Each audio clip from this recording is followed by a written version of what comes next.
Hola, ¿cómo están? Soy Mariano Escándar y a lo largo de este video vamos a tratar de recorrer cómo es el trastorno por déficit de atención en las diferentes etapas del ciclo vital. Vamos a comenzar explicando un poco de qué se trata el déficit de atención desde una perspectiva neurobiológica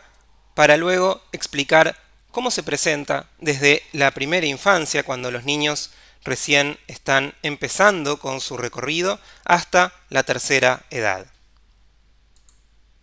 Para eso, vamos a empezar viendo qué es lo que pasa dentro de nuestro cerebro. A grandes rasgos, las funciones ejecutivas son la capacidad de autorregulación que tenemos tanto para regular y controlar nuestra capacidad motora, por eso la hiperactividad cuando hay fallas en esto, o la impulsividad, como nuestros procesos mentales, ¿sí? Y son funciones que asociamos a un área muy estudiada, que es la corteza prefrontal, que tiene diferentes subpartes que pueden fallar, entre comillas, o funcionar de una manera menos que óptima, de diferentes formas. Por eso quizás está bueno entender un poquito su composición, ¿sí? Veamos un poco entonces. Básicamente tenemos lo que llamamos habitualmente el área orbitofrontal, que es un área del cerebro que se ocupa principalmente de la regulación de los impulsos, y por eso es que las personas con fallas principalmente en estos dominios tienden a volverse más cortoplacistas, más impulsivos, a tener más dificultad para postergar gratificaciones inmediatas en pos de una gratificación quizás más grande, más consistente a largo plazo. Tenemos el área dorsolateral, que va a asociarse principalmente a nuestras capacidades de sostener información en la cabeza para realizar procesos, lo que llamamos memoria de trabajo, la regulación de la atención, así como también nuestra capacidad de planificación y algunas cuestiones asociadas con el razonamiento abstracto.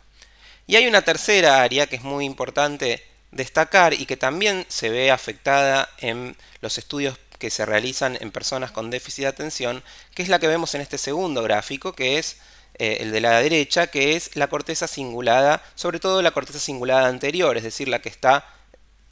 hacia el lado de adelante del cerebro. En este caso, lo que vamos a ver es que las personas con alteraciones o dificultades para activar de forma adecuada la corteza cingulada tienden a tener problemas para activar su comportamiento, sobre todo cuando este comportamiento es un comportamiento del que se anticipa van a requerir mucho esfuerzo. Es decir, cada vez que nosotros tenemos que emprender una tarea que nos va a resultar, anticipamos nosotros, ¿no? Porque obviamente no lo sabemos, difícil, lo que va a pasar es que esta corteza cingulada, que es un poco el termómetro que mide cuánto esfuerzo necesito y cuán importante es la tarea, va a tener que ponerse en juego. Por eso es que es tan común la procrastinación en pacientes con déficit de atención e hiperactividad. Es por eso que ya hace mucho tiempo que uno de los mayores expertos en TDAH plantean que es mucho más útil pensar al TDAH como una perturbación de la autorregulación y la organización de la conducta, entendiendo por conducta tanto lo que es conducta motora como conducta verbal, como conducta interna, como puede ser los pensamientos, que estar centrándonos exclusivamente en la idea de distracción o la idea de moverse mucho, que son conceptos que obviamente nos van a resultar muy inespecíficos, porque las personas podemos movernos mucho por muchas razones o podemos distraernos en muchas condiciones. Por ejemplo, en general las personas cuando están muy ansiosas o cuando están con alguna dificultad que los tiene preocupados tienden a distraerse, y eso no necesariamente implica un déficit de atención, ¿sí?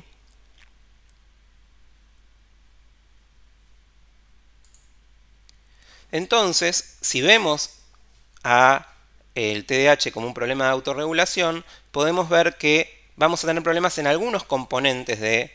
esto que es la atención y en algunos componentes de lo que es el comportamiento motor, pero también en otras cuestiones. Vamos a observar problemas en la atención voluntaria sin que tengamos problemas para concentrarnos cuando lo que nos sucede es que estamos motivados hacia una tarea, por ejemplo, cuando estamos viendo algo en la televisión que nos apasiona o estamos teniendo una conversación muy interesante o estamos jugando un juego interesante. Pero obviamente cuando debemos hacer un esfuerzo voluntario por concentrarnos, ahí aparecen las dificultades. Vamos a tener un aumento en la cantidad de conductas impulsivas. Vamos a tener también un predominio inadecuado de comportamientos automáticos en momentos en que tenemos que exhibir comportamientos más meditados. Es decir, vamos a hacer de forma automática cosas que luego quizás nos resultan contraproducentes. Nos va a costar más sistematizar rutinas y vamos a tener más dificultades de regulación de las emociones. Antes de hablarles de toda esta historia que comienza cuando los niños son muy pequeños, vamos a ver un poquito las consecuencias del TDAH cuando no lo estamos tratando. Si no hacemos nada, es habitual que nos encontremos con que las personas adultas con TDAH tienen problemas para tener relaciones románticas de forma satisfactoria, tienen mayores índices de divorcio, tienen peores habilidades sociales, lo cual los lleva a tener menos amistades cercanas. En el plano educativo y laboral tenemos que tienden a progresar menos en la escuela, llegar a menos instancias superiores, con menos niveles de personas con diagnóstico de TDAH que terminan la universidad o la escuela terciaria. Y los empleos suelen ser de peor calidad, con peores salarios, suelen cambiar más de empleo, a veces porque son despedidos, otras veces porque terminan renunciando porque se aburren, y en general esto impacta a largo plazo tanto a nivel de su capacidad para ser autónomos como en su capacidad para tener una buena calidad de vida. En el plano de la salud nos vamos a encontrar con un incremento de accidentes debido a conductas imprudentes, mayor cantidad de conductas de riesgo, mayor índice de abuso de sustancias y reducción en la expectativa de vida en promedio debido a la ausencia de hábitos de vida saludables. Ahora bien, no todo es malo. Fíjense aquí que si vamos a analizar cuánto mejoran los pacientes en cada área según si están o no en tratamiento, y la línea de verde más oscuro nos muestra el nivel de mejoría, este estudio, que ya tiene 10 años o un poco más, nos muestra hasta qué punto factores como los accidentes en la conducción de automóviles, la obesidad, la baja autoestima, el funcionamiento social, el rendimiento académico, el abuso de sustancias, la conducta antisocial, van mejorando en comparación con la población neurotípica con la ayuda de una intervención adecuada. Y esto entonces nos muestra que en realidad el panorama es bastante alentador. Ahora sí, vamos a ver un poquito qué es lo que pasa desde el comienzo. Como les decía al principio, la idea aquí simplemente es saber que retrospectivamente habitualmente encontramos algunas cuestiones que pueden hacernos pensar que no es que el trastorno o la condición vinculada con el déficit de atención apareció de la noche a la mañana, sino que en realidad es el curso evolutivo de alguien que ya desde el nacimiento podíamos pesquisar algunas cuestiones. En ese sentido, cuando se indaga retrospectivamente a los padres de chicos de 6, 7 años que tienen el diagnóstico, se encuentra que hay algunas cosas que ya estaban presentes en muchos casos. Tenemos en general que vamos a encontrarnos con que los chicos en la primera infancia tienen más probabilidades de tener dificultades que vinculamos con lo que llamamos temperamento temprano. Es decir, son niños que se frustran más fáciles, que lloran más, que les cuesta más establecer hábitos de sueño o de alimentación, que les cuesta más quedarse con otros cuidadores, o que tienen niveles de hiperactividad cuando empiezan a gatear, etcétera, que los hacen ser más movedizos que quizás los otros niños. Y en general este tipo de cuestiones solo se dan en una parte de las personas con déficit de atención. Tenemos otros que no muestran signos tan tempranos, pero sí vemos que comparado con la población neurotípica hay ciertos rasgos de temperamento que son indicativos de que ya ese niño en algunas cuestiones era diferente a otros. Cuando pasamos al preescolar sí ya tenemos un patrón mucho más claro, ¿sí? Básicamente hay que tener en cuenta que cuando hablamos de chicos de 4 años o incluso 5, es difícil separar lo que es la hiperactividad de los problemas de conducta, sobre todo porque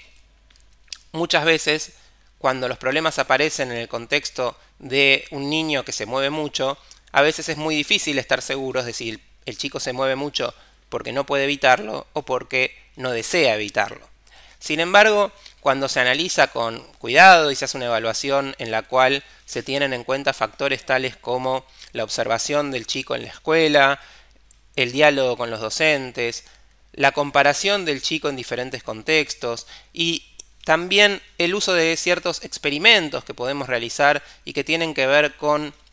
ver hasta qué punto ciertos cambios en la forma en que los padres manejan al chico generan o no generan cambios significativos, podemos estar más seguros y realizar un diagnóstico a esta edad, pero es una edad en la cual siempre hay que ser prudentes. A esta edad lo que se suele notar es la hiperactividad. Aquellos chicos que son poco hiperactivos, salvo que su nivel de distracción sea altísimo, en general pasan desapercibidos hasta más adelante. Y la cuestión que más nos muestra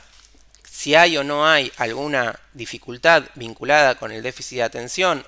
o al menos de la familia del déficit de atención es este punto, la baja tolerancia a la demora en las gratificaciones comparada con lo esperable en otra persona de esa misma edad. Es decir, si yo veo en un aula a aquellos niños que tienen más dificultad para esperar por salir al recreo o que más se frustran cuando tienen que hacer una tarea que implica estar sentados en ronda, o que tienen berrinches porque se terminó una actividad que les gustaba. En general esos chicos no es obligatorio y muchas veces vamos a encontrarnos con falsos positivos, pero son en general más proclives a tener esta dificultad. Y esto tiene que ver con que la actividad del lóbulo frontal, que está muy inmaduro todavía a esta edad, una de las cosas de las que se ocupa más que nada en este momento es de ayudar a los niños a poder demorar gratificaciones de forma tal de poder dar lugar a conductas que requieren un mayor nivel de esfuerzo y con ello facilitar una mayor madurez en aquellas cuestiones que tienen que ver no solo con el aprendizaje, sino principalmente con la vida en sociedad. Poder esperar un turno, poder hacer algo que nos resulta poco agradable para hacer feliz a alguien que queremos o para sostener un vínculo con un amigo. Y cuando estas cosas no están, justamente estas cuestiones, la vida en sociedad, empieza a resultarle más difícil a los chicos. A esta edad ya vemos que las personas con déficit de atención tienden a tener mucha comorbilidad con otros problemas. Es decir, ya a esta edad es muy frecuente que aquellas personas que tienen déficit de atención tengan además otro problema. Ese otro problema, en la mitad de los casos, es la aparición de conductas oposicionistas desafiantes, pero también hay una sobrerepresentación en los chicos con TDAH de problemas vinculados con el lenguaje, tanto lo que es cuestiones fonológicas como cuestiones expresivas, más globales o comprensivas. Son chicos que tienen un poco más, aunque no es un número abrumadoramente más alto, de problemas vinculados con el control de esfínteres y con la ansiedad. El primer abordaje que vamos a tener en cuanto a orden de prioridad es el entrenamiento a padres. Y va a ser el único abordaje recomendado en un comienzo, dejando los demás para una segunda instancia. También hay que tener en cuenta que el punto 3 muchas veces sí se va a solapar con el punto 1, porque si tenemos un paciente que tiene, además de el déficit de atención alguna dificultad de otro tipo, va a requerir una terapia específica, por ejemplo, para sus miedos o un abordaje para ayudarlo con sus problemas de lenguaje, como por ejemplo un abordaje neurolingüístico. Cuando hablamos de entrenamiento a padres, es importante entender que estamos hablando de algo que quizás puede resultar confuso, porque no son simplemente consejos a los papás. Se trata de un abordaje estructurado en el cual lo que hacemos es entrenar justamente a los papás en una serie de habilidades que sabemos que pueden favorecer, si las realizamos correctamente, que se generen cambios en la conducta del niño. De alguna manera la filosofía de esto es que si yo tengo un niño pequeño, es mucho más fácil que la terapia consista en que sean los propios adultos los que pongan en práctica ciertas estrategias en lugar de que lo haga un profesional 1 hora o 2 o 3 en un consultorio. Por eso también es que dentro de este nombre de entrenamiento a padres incluimos también la ayuda insustituible del colegio y de los docentes. Volviendo aquí, vamos a ver que en segunda instancia tenemos la medicación. La medicación la vamos a utilizar cuando los síntomas persisten o siguen generando problemas y dificultades pasados 6 meses del entrenamiento a padres, realizado de forma consistente por profesionales entrenados. En esos casos hay medicaciones que resultan seguras para su uso en niños y obviamente la intervención farmacológica también puede ser un poco más precoz si los problemas son muy acuciantes o si se hace evidente después de 1 o 2 meses que el entrenamiento a padres no está dando ningún resultado o está dando resultados mucho menos potentes de lo necesario. Vamos ahora a hablar de los niños en edad escolar. Los niños en edad escolar ya sí son personas que están en una edad en la cual el diagnóstico es mucho más sencillo y de hecho es la edad en la cual se realizan la gran mayoría de los diagnósticos. A esta edad van a aparecer algunas cuestiones que son particulares de esta etapa. Básicamente empiezan a haber problemas de rendimiento académico. Entonces los chicos van a empezar a traer muchas veces del colegio alguna queja de que no completaron sus tareas o no están pudiendo seguir el ritmo de los demás chicos. También en esta etapa aparecen los problemas de vinculación con otros niños, los conflictos con otros chicos y aquí empiezan a surgir también problemas familiares que exceden muchas veces al propio paciente y que en realidad, ¿por qué aparecen más aquí? Porque en realidad muchas veces los padres tienen la sensación de que lo difícil que está resultando la crianza de su niño está asociado con que es muy pequeño y tienen la expectativa de que cuando ya tiene más de 6 años, 7 y está en la escuela, deberían empezar a disminuir muchos problemas y cuando esto no sucede comienzan las recriminaciones, la frustración, pero también la acumulación de estrés, la vergüenza por aquellos comportamientos que su hijo hace y que muchas veces deja a los padres en una situación incómoda, en negocios o en reuniones familiares, y todo esto tiende a provocar dificultades en el seno familiar. Cuando vamos a hablar de las comorbilidades, nos encontramos con que a esta edad ya solo el 22%, 23% de los chicos tienen solo déficit de atención y todo el resto, es decir, más del 75%, tienen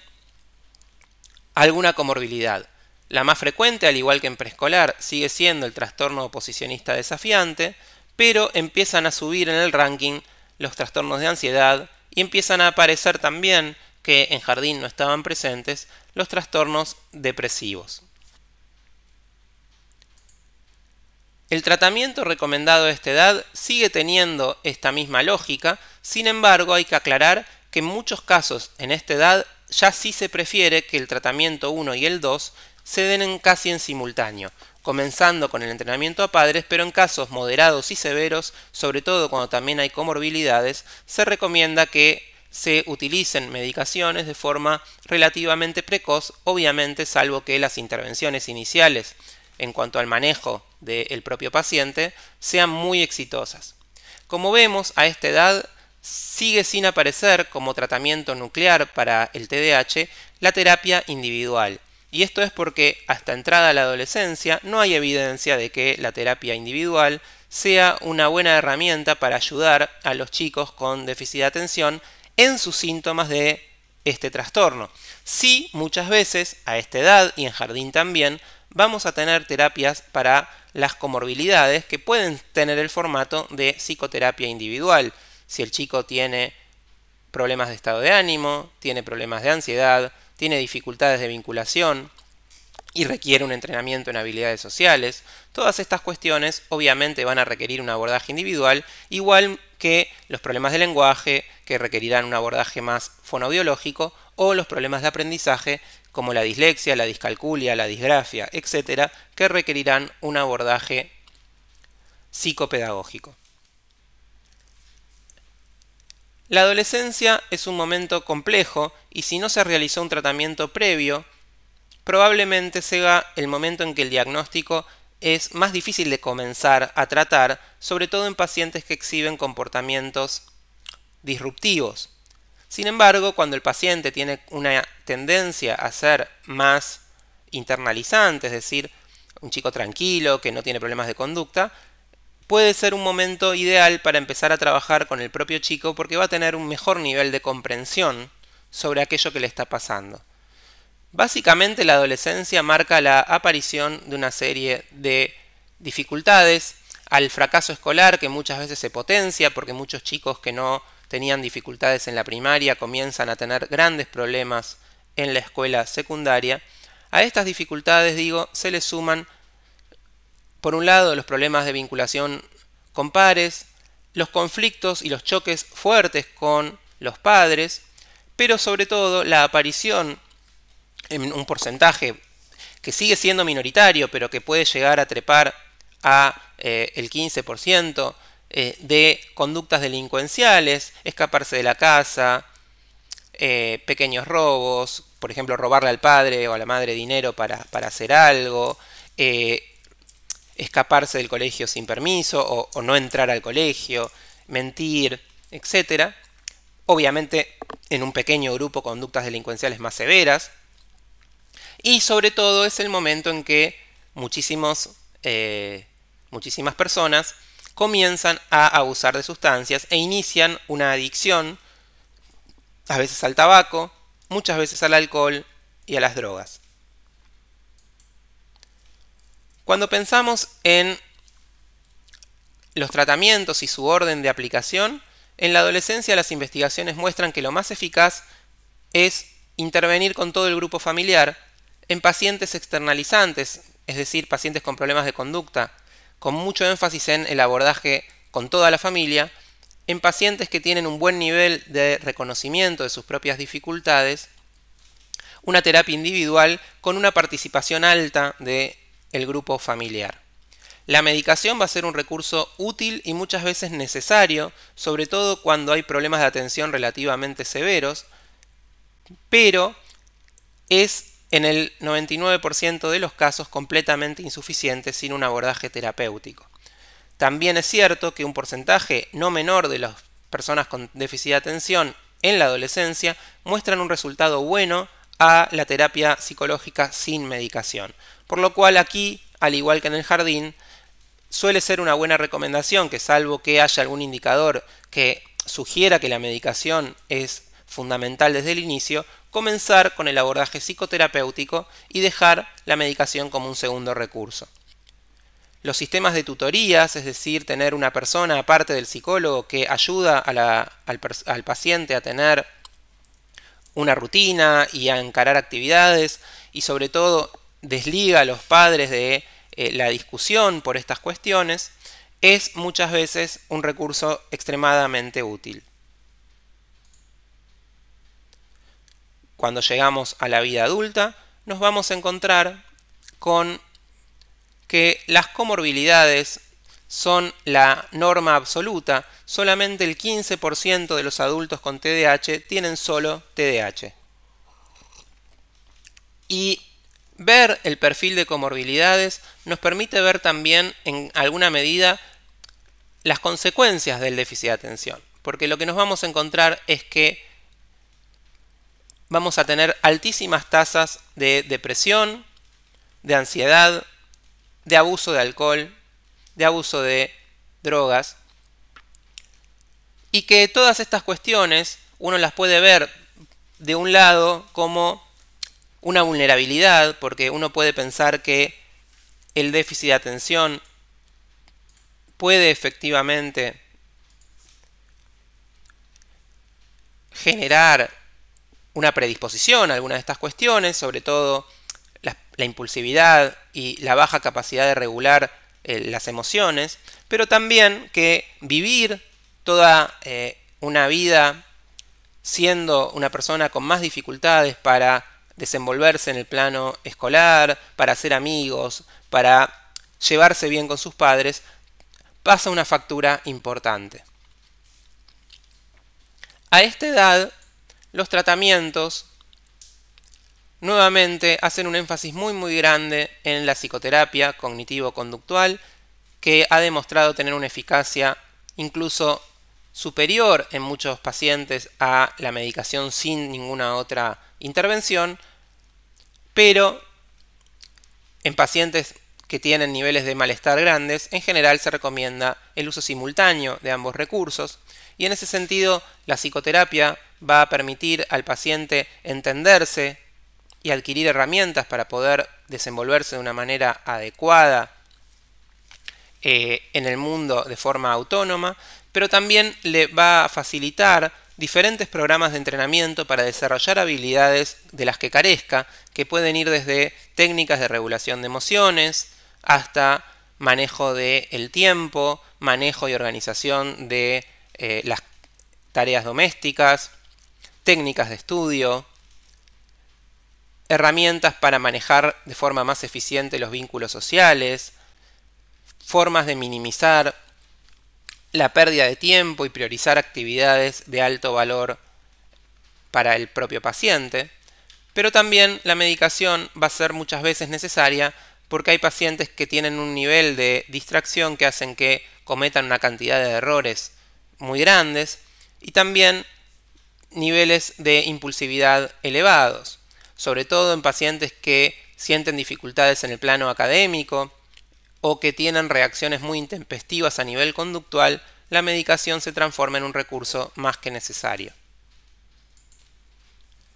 Desde hace un tiempo empezamos a contar con investigaciones que permiten ver cómo son los adultos mayores con déficit de atención, que habían sido la población más relegada hasta ahora por la investigación científica. En este sentido, al igual que lo que pasa en personas de edades más tempranas, vamos a tener comorbilidades con trastornos de ansiedad, trastornos de personalidad y abuso de sustancias, pero también vamos a tener ya por el efecto acumulado de los malos hábitos mucha más tendencia a tener problemas de salud, específicamente problemas vinculados con la hipertensión o diabetes, problemas hormonales, obviamente también los problemas que tienen más que ver simplemente con los achaques de la edad, como cuestiones más vinculadas con la artritis. Y muchas veces estos factores pueden complicar tanto el diagnóstico como el tratamiento porque en el caso de esto último hay algunas medicaciones que pueden resultar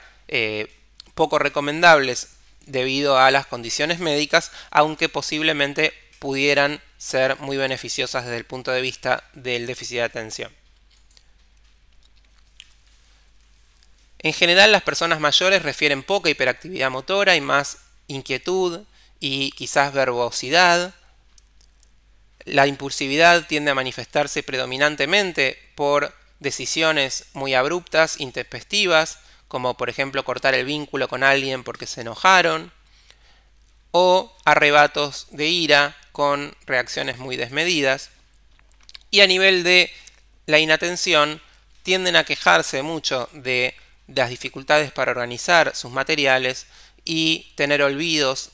de compromisos o de dónde dejaron cosas, que muchas veces comienzan a también dificultar el diagnóstico diferencial con el deterioro que puede aparecer a nivel cognitivo en pacientes mayores de 65-70 años. La prevalencia disminuye con la edad. Esto tiene que ver con un artificio estadístico más que nada, pero también con el hecho de que en gran medida va a empezar a haber una dificultad para separar un diagnóstico de otro. Entonces todos los pacientes que tengan problemas cognitivos asociados con la edad probablemente resulte mucho más difícil el diagnóstico de TDAH, y también obviamente con que las personas con TDAH tienen una expectativa de vida un poquito más baja, lo cual hace que estadísticamente tienda a bajar, aunque esto no es algo tan dramático.